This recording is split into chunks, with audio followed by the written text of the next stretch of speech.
ఉభయ తెలుగు రాష్ట్రాల్లో పేరుగాంచిన వ్యక్తి లక్ష్మీ నరసింహ నంది బ్రీడింగ్ బుల్స్ నిర్వాహకులు కాసంనేని రాజా గారితో వాళ్ళ ఫామ్లో ఉన్నాం మనం ఇప్పుడు ఇక్కడ. అయితే అసలు ఒక స్పోర్ట్స్మెన్ తయారవడానికి ఏ ఏజ్ నుంచి తను ఎంచుకున్నటువంటి స్పోర్ట్స్లో ప్రాక్టీస్ వస్తాం, అలాగే మన ఎద్దుల పెంపకంలో ఒక ఎద్దు 2 పళ్ళ విభాగం నుంచి సీనియర్ కేటగిరీకి వచ్చేది ఒక ఎద్దు తయారు కావాలి అంటే, ప్రకృతి అంతా కరుణించేది సక్సెస్ అవ్వాలి అంటే దానికి బేటా అనేటువంటిది ఏ మేరకు అవసరం, అసలు ఏ వయసులో బేటా అనేటువంటిది ప్రారంభించాలి, ఈ విషయాలకు సంబంధించి ప్రముఖ బీటర్ మన కాసంనేని రాజా గారిని మనం అడిగి తెలుసుకునేటువంటి ప్రయత్నం చేద్దాం.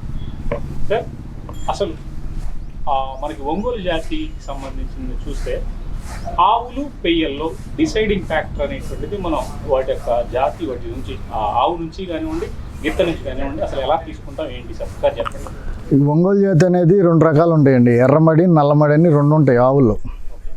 ఎర్రమడి ఆవులు వచ్చేసరికి గిత్తలు పందాలకు ఉపయోగిస్తాం వాటిని. ఈ నల్లమడి వచ్చేసరికి షోలకి, ఈ డాక్టర్ల సంబంధితకి, డాక్టర్ లెక్కలకు వచ్చేసరికి ఏమో నల్లమడి, రైతు లెక్క వచ్చేసరికి ఏమో ఎర్రమడి. మేమైతే ఎర్రమడికి ప్రిఫరెన్స్ ఇస్తాం. షోకి వెళ్ళే వాళ్ళు అంతానేమో నల్లమడికి ప్రిఫరెన్స్ ఇస్తారు. వ్యవసాయ పరంగా చూసుకున్నట్లయితే ఈ 2 కాంబినేషన్లు ఏది ఎక్కువ బాగా యాక్టివ్గా పనిచేస్తుందండి? ఎర్రమడే బాగుంటుంది, నల్లమడి రేరు. పందాలకు వచ్చేసరికి ఎర్రమడే బాగుంటుంది, షోకి వచ్చేసరికి నల్లమడి కావాలి. మీకు అవగాహన ఉన్నప్పుడు కానీ, మీరు విద్యార్థి దశలో ఉన్నప్పుడు కానీ ఇక్కడ యొక్క ఊళ్ళల్లో ఆంబోతుల సెలక్షన్ కానివ్వండి, ఒక గిత్తల ఎంపిక కానివ్వండి ఏ విధంగా జరిగింది సార్? ఆంబోతులు మా ఏరియా తక్కువ ఉండేట్టు. ఖమ్మం జిల్లా కంచించర్ల, నందిగామ, ఖమ్మం, మదిర ఆ ఏరియాలో ఆంబోతులు ఉండేవి. మాకు తక్కువ, మా ఏరియాలో బాగా తక్కువ. మళ్ళీ కింద దిగువ ప్రాంతాల్లో ఉండేవి. వాటి ముఖ్య ఉద్దేశం సార్ ఆంబోతులు అంటే అప్పట్లో రైతులకి సెలక్షన్ తెలిసిన రైతులు చాలామంది ఉండేవాళ్ళు. వ్యవసాయం అనుభవం ఉండి బాగా 50-60 సంవత్సరాల అనుభవం ఉన్న రైతులు వాళ్ళని తీసుకెళ్ళి దూడలు కొనిచ్చి ఆంబోతుగా వదిలేవాళ్ళు. అప్పట్లో మంచి సెలక్షన్ చేసేవాళ్ళు పెద్దలు. మంచి ఆంబోతులు ఉండేవి. అప్పుడు కొంచెం మంచి దూడలు వచ్చాయి. ఖమ్మం జిల్లా, ఈ నందిగామ, ఈ కంచించర్ల, ఈ చుట్టుపక్కల కానీ అటు వచ్చేసేసి ప్రకాశం జిల్లాకు ఆనుకుని మన ఈ గుళ్ళకమ్మ వాగమ్మట కానీ అటు మంచి ఆంబోతులు ఉండేవి. దూడలు కూడా మంచి దూడలు వచ్చాయి. ఇప్పుడు అంతా ఈ గవర్నమెంట్ సేవల వలన మొత్తం బ్రీడ్ కొంత నాశనం అయిపోయింది. గవర్నమెంట్ వాళ్ళు ఎంతసేపు జాతి అని నల్లమడి వాటినే తెస్తారు, నల్లొట్ట ఉన్నదాన్నే తెస్తున్నారు. వాటిలో ఏంటంటే వాళ్ళు సుళ్ళు తప్పులు ఇవన్నీ వాళ్ళకి సుళ్ళు తెలియదు. గవర్నమెంట్ డాక్టర్లకి సుళ్ళతో పని లేదు. వాళ్ళకి హంపు బాగుందా, కాలు బాగుందా, కన్ను బాగుందా, రంగులు ఉన్నాయా, ఆ 9 నవనలుపులు చూసుకుని వాళ్ళు శమం తెస్తారు. దానికి మెడ ఉందా, కాలు ఉందా, జబ్బు ఉందా, బైక్ మందం ఉందా, కన్ను పెద్ద కన్ను ఉందా, కొన్ని సెలక్షన్లు వాళ్ళు రైతువారీగా సెలక్షన్ వాళ్ళకి తెలియదు. వాళ్ళ దారి వేరే ఉంటుంది. ఆ సెలక్షన్లో శమనం తీసేసరికి ఇప్పుడు గవర్నమెంట్ శమన్కి ప్రతి దూడ మీరు అబ్జర్వ్ చేయండి. గవర్నమెంట్ శమనం చేసిన దూడ ప్రతి దూడ కూడా ఏదో కొంకతోనే పడుతుంది.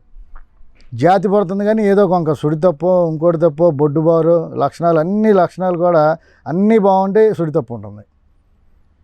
దాన్ని పట్టించుకునే వాళ్ళు ఎవరు లేరు అసలు. ఒంగోలు బ్రీడు, అందులో ఒంగోలు ఏమవుద్దంటే 7% శమన 100 స్ట్రాలు చేస్తే వాటిల్లో 25 పనికి వస్తాయి. 75 స్ట్రాలు ఫెయిల్ అయిపోతాయి నైట్రోజన్లో వేసినాక. ఎందుకంటారేమో దాంట్లో కౌంట్ 20, 22, 25 మించి ఉండదు. అదే ముర్రా గేదల్లో కానీ, హెచ్ఎఫ్లో కానీ, ఈ గిర్రల్లో కానీ ఇంకా వేరే ఏట్లో అయినా 70-75% ఉంటుంది. మొటిలిటీ దీంట్లోకి వచ్చేసరికి బాగా తక్కువ ఉంటుంది ఒంగోలు. అందుకని ఈ ఒంగోలు సేమల్లో ఆవులు కూడా ఎక్కువ తిరగబోలుతూ ఉంటాయి, కట్టవు. గవర్నమెంట్ సేమల్లో ఒక్కొక్క ఆవు 5 సార్లు 6 సార్లు చేసినా కట్టకుండా తిరగబోలుతా కారణం అది. నేను టెస్ట్ చేయించాను, నేను శమం తీసేటప్పుడు నేను టెస్ట్ చేయించాను. హెచ్ఎఫ్ తెప్పించాను, ఒంగోలు తెప్పించాను. హెచ్ఎఫ్ పర్సంటేజ్ గవర్నమెంట్ది 75% ఉంటే ఒంగోలు 20, 22, 25 ఉన్నాయి. మనం 60 నుంచి 70 తగ్గకుండా చేస్తున్నాం. ఇప్పుడు మన స్ట్రాలు ఇవాళ మైక్రోస్కోప్ మీద వేసి చూస్తే మనం చేసిన సంవత్సరానికైనా నైట్రోజన్లో నుంచి తీసి చూస్తే 60 నుంచి 80% ఉంటుంది మన దాంట్లో. అవును సార్. ఇప్పుడు సుడి ప్రభావం అనేది, సుడి అనేది ఎగ్జాక్ట్గా పూర్వపు లెక్కల ప్రకారం అయితే ఎక్కడెక్కడ ఉండాలి సార్? మొహం మీద ఉండాలండి, మొహం మీద సుడి ఉండాలి. నెత్తి మీద పైన ఉంటుంది, అది కొంపటి సుడి అంటారు, అది ఉండకూడదు. రాజు సుడి ఉండాలి. రాజు సుడి చెండు అనమాల జాయింట్ గ్యాప్లో ఉండాలి. దానికన్నా ఇంకా వెనక్కి వెళ్ళింది అనుకోండి, నడుము తిన్నగా మన బొడ్డు తిన్నగా పైకి వెళ్తే అది సరిబొడ్డు సూడి అంటారు, అది తప్పే. వెనకమాల గిత్తకొచ్చేసి పేడ సూడి అని ఉంటుంది, పేడ తగలకుండా కిందకు ఉండాలి. ఆవుకు పేడ సూడి ఉండదు, గిత్తకి పేడ సూడి ఉంటుంది. గిత్తలకు వచ్చేసరికి మోకాళ్ళ మడతల్లో చిలకలని ఉంటాయి, అవి పైకి ఉండాలి, కిందకి జారకూడదు. అదే మోకాల్లోకి దిగింది అనుకోండి, అది సంఖ్యల సూడి అంటారు. అది అట్లా సుళ్ళు తప్పులు అవన్నీ ఏంటంటే అవగాహన మీద వస్తాయి, అది చెప్పినా అర్థం కాదు. అది మేపే రైతులకి అయితే తెలుస్తుంది ఏంటి అనేది. అది ఆవుల్లో అయితే సూర్యనాడి మనం ఎలా చూస్తాం, ఆవుల్లో ఈ చిలకలు ఇవన్నీ ఏమి ఉండవండి. ఆవుల్లో మొహాన్సుడే ఎక్కువ చూస్తాం, రాసుడు చూస్తాం. ఈ కడమసూళ్ళు పెద్ద పట్టింపు ఉండవు. మన కృష్ణా జిల్లాలో ఇప్పుడు ఏదో కొద్దిగా అన్ని గుంటూరు జిల్లాలను చూసి పట్టించుకుంటున్నారు, కానీ మామూలుగా అయితే ఆవుకి మొహాన్సుడి రాసుడి ఉంటే సరిపోయేది. ఇప్పుడు వాటికి కూడా చిలకలు ఎదర కంటి సోగలని ఈ గిత్తలకు చూసినట్టు వాటికి కూడా చూస్తున్నాం. ఇప్పుడు ఆవులు ఎద్దులు రెండింటి చూస్తే ఈ దాన్ని ఇచ్చేటువంటి పిల్లల యొక్క క్యారెక్టర్స్ 100% బుల్ డిసైడ్ చేస్తుందా ఆవులు? అసలు అది పిచ్చి మాట. అసలు ఆవుకి ఎప్పుడు కూడా ఆవు లక్షణాలు పడతాయని చెప్పలేం, ఎద్దు లక్షణాలు పడతాయని చెప్పలేం. ఒకేత ఆవు లక్షణాలు పడవచ్చు, ఒకేత ఎద్దు లక్షణాలు పడవచ్చు. దాని అమ్మమ్మ సార్ దిగొచ్చు, దాని తాత సార్ దిగొచ్చు, దాని నాయనమ్మ సార్ దిగొచ్చు, దాని తాత సార్ దిగొచ్చు. ముని మనవరాళ్ళు అంటారు కదా, అట్లా ముని నాయనమ్మ ముని తాతలు అట్లా ఆ సార్ ఏదైనా పడవచ్చు. ఇప్పుడు మా దగ్గర వైట్ సింహ ప్యూర్ వైట్ ఫుల్ క్వాలిటీ, దానికి జాతిదోళ్ళు పడుతున్నాయి, ఇది దోరదోళ్ళు పడుతున్నాయి. అంటే దాని తాత, దాని తండ్రి, దాని అమ్మమ్మో, దాని అమ్మో ఎక్కడో దాని సారా దోరదోళ్ళు వచ్చినాయి, పెళ్ళిలో వచ్చినాయో దానికి, మరి దాని తండ్రి సార్లో వచ్చిందో తల్లి సార్లో వచ్చిందో వచ్చింది. ఆ దోళ్ళలో జాతులు పడుతున్నాయి, ఇవి పడుతున్నాయి. అట్లా రకరకాలుగా ఉంటుంది. అది మనం చెప్పలేము అసలు. ఇక మన ఎద్దులు కాడి నుంచి తీసుకెళ్ళిన శమనం ఆవుకు చేస్తే ఇదే ఎద్దు లక్షణాలతో పుట్టాలని లేదు, ఇదే ఎద్దు ఇడిచినట్టు అది ఏడవాలని లేదు. మరి ఒక ఎద్దు సార్లో పుట్టినటువంటి సిబ్లింగ్స్ రెండైనా సరే మూడైనా సరే దాని గిత్తలు 2-3 ఒకేలాగా ఉండేటువంటి అవకాశం ఉంటాయండి. ఇప్పుడు మొన్న ఎర్రగడ్డ వెంకటరావు కొన్నాం దాని కమలదోళ్ళ తల్లిని పిడుగురాళ్ళ దగ్గర. దోళ్ళ మంచి 2 ఒకే రకంగా ఉంటాయి. ఒకటే చేస్తే రెండోది కూడా అదే చేస్తుంది. ఇప్పుడు పుట్టిన నెల అయినాయి. అది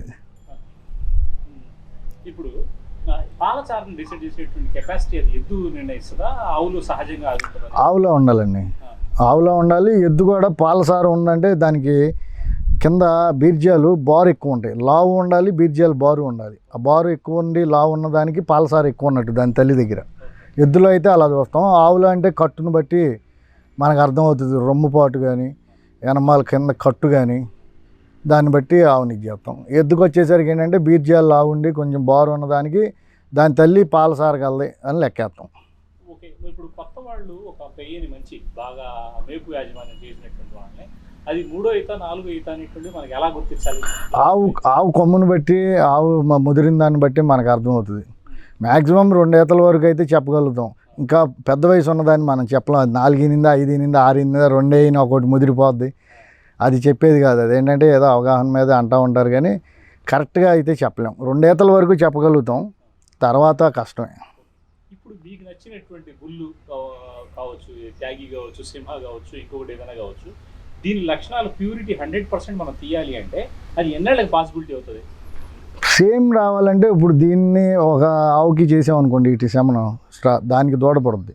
మళ్ళీ ఆ పుట్టిన దూడకి మళ్ళీ ఇదే శమనం చేయాలి, మళ్ళీ దానికి దూడ పుట్టి 3వ తరంలో మారుతుంది. అది అప్పటికి 99% మ్యాక్సిమం రావచ్చు. 3వ తరానికి మ్యాక్సిమం మారుతుంది. 4వ తరం అయితే మ్యాచింగ్ దింపేయచ్చు.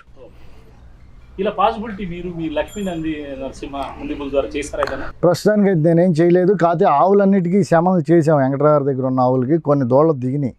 ఫస్ట్ జనరేషన్ దిగినాయి, 2వ జనరేషన్, 3వ జనరేషన్ అంటే ఇంకా 3 ఏళ్ళు పడుతుంది టైం. 3-4 ఏళ్ళు దాకా పడుతుంది. ఇంకా ఇప్పుడు కాసంనేని రాజా గారు ఒక ఒంగోలు గిత్తల పెంపక యజమానిగా ఉన్నటువంటి ఆయన లక్ష్మీ నరసింహ నంది బుల్స్ బ్రీడర్గా ఎప్పుడు టర్న్ అవుతుంది, మళ్ళీ మారాలి వచ్చింది, మార్గం ఏం లేదు. వీటిని మామూలుగా మేము గోసరాయిపల్లి చేతని కాకమంది డాక్టర్ గారు వీరయ్య చౌదరి గారు అని ఆయన చనిపోయాడు, ఇందాక మీకు లోగడ వీడియోలో చెప్పా. ఆయన దగ్గర గోసరాయిపల్లి చేతని ఉండేవి. వాటిని అంటూ ఉండేవాడు. మేము ఇలాగే కూర్చుంటే రాజా ఈ జాతను శమంది ఇవ్వాలి, వీటిని శమంది ఇవ్వాలి, వీటిని శమంది అంటూ ఉండేవాడు.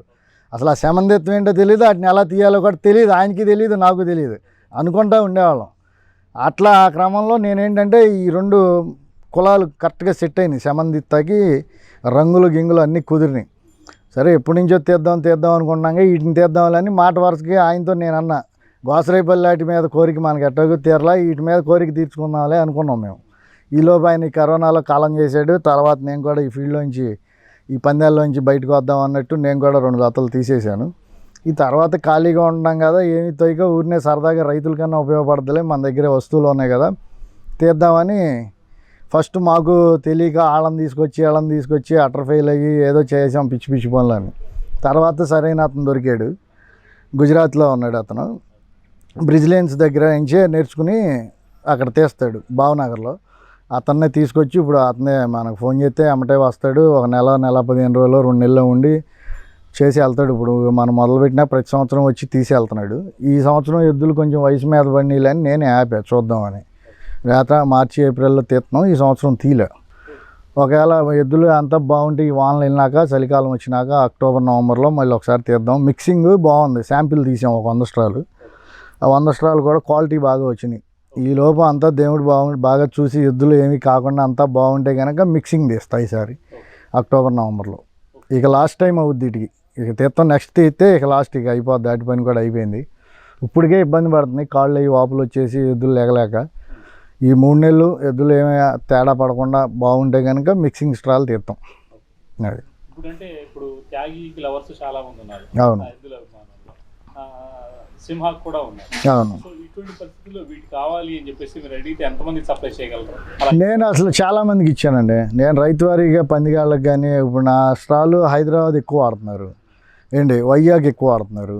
ఈ చుట్టుపక్కల మొత్తం ఈ గుంటూరు జిల్లా, కృష్ణా జిల్లా, ఈ ఖమ్మం జిల్లా, ప్రకాశం జిల్లా, కడప, కర్నూలు వీళ్ళంతా అటు నుంచి ట్రైన్లకు వచ్చి విజయవాడ రైల్వే స్టేషన్లో దిగి మళ్ళీ అక్కడి నుంచి ఇక్కడ బస్కో ఆటోకో వచ్చి తీసుకెళ్తారు, వాళ్ళే తీసుకెళ్తారు. నా స్టాల్ మొత్తం ఇప్పుడు ప్రస్తుతానికి ట్రెండ్ ఈ 2 నడుస్తున్నాయి ఇప్పుడు. అది యాజ్ ఆన్ యావరేజ్ నెక్స్ట్ జనరేషన్కి మినిమం ఎన్ని అందించగలరా మీరు?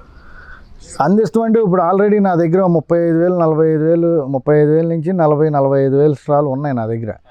వాటిలో ఇప్పుడు మళ్ళీ ఒకవేళ అంతా బాగుండి ఈ 3 నెలలు ఎద్దులు ఏం తేడాలు పడకుండా ఉంటే అక్టోబర్లో కంపల్సరీ తీస్తా. కొద్దిగా చలి తగలే, ఈ వానలో వెళ్ళిపోవాలి.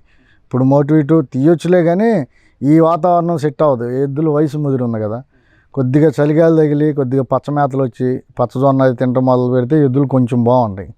ఆ టైంలో తీస్తే ఇంకా బాగుంటుంది, ఎద్దులు పాడవకుండా ఉంటాయని ఆలోచన. వయసు మీద పడిన ఎద్దులు కదా. ఇప్పుడు ఏంటంటే ఒట్టి ఒరిగేటి తిని ఉన్నాయి, మొటిలిటీ కూడా కొద్దిగా తక్కువ ఉంటుంది. ఎద్దుల ఆరోగ్యాలు తగ్గినాయి అని దానాలు తగ్గించాం, కాళ్ళు వాపులు అవి వచ్చినాయి అని. కొద్దిగా పచ్చి మేతలు అవి వచ్చి కొద్దిగా ఎద్దులు మళ్ళీ తిప్పుకుంటే అప్పుడు తీస్తే తీద్దామని ఆలోచనలో ఉన్నాం. అయితే మిక్స్డే తీస్తాం తీసిన. ఒక బ్రీడర్ని ఒక బుల్లి మన బ్రీడర్కి సెలెక్ట్ చేయాలనుకున్నప్పుడు ఎంత వయసులో మనం తీసుకుంటాం సార్ దాన్ని సెలెక్ట్ చేయొచ్చు అండి. 3వ సంవత్సరం నుంచి సెలెక్ట్ చేసుకుని తీసుకోవచ్చు. దూడప్పుడే సెలెక్ట్ చేయొచ్చు, సంవత్సరం దాటిన దూడనే సెలెక్ట్ చేయొచ్చు. కాకపోతే ఏంటంటే దాని మనసు, దాని పనితనం ఎట్టా ఉందనేది కొద్దిగా మనకు 3 సంవత్సరాలు వచ్చి దాన్ని కడతా, దాని పని, ఆ మనసు కూడా బాగున్నదాన్ని తీసుకుంటే 2 రకాలుగా ఉపయోగపడుతుంది. ఓన్లీ క్వాలిటీ చూసి ఇది బాగుంది అని తీసినా కానీ దాని మనసు ఎట్లాంటిదో మనకు అర్థం కాదు. కాబట్టి చిన్నదోళ్ళని 3వ సంవత్సరం వచ్చినాక దాని పని తెలియకుండా తీస్తే పాలసారు ఉంటే ఉండొచ్చు కానీ ఈ పంది పెద్దల ఫీల్డ్లోకి పనికి రాకపోవచ్చు. అది ఎంతో కానీ దాని మనసు మంచిది అనిపించుకున్నాక తీస్తే బాగుంటుందని నా లెక్క. ఎందుకంటే ఒక పందిగాడిని కాబట్టి నేను చెప్తున్నా. అదే డాక్టర్లకి అయితే ఆ పని ఉండదు. నేను ఒక పందిగాడిని కాబట్టి పంది పెద్ద మంచిది బయటకు వస్తే నాకు పేరు వస్తుందిగా. అది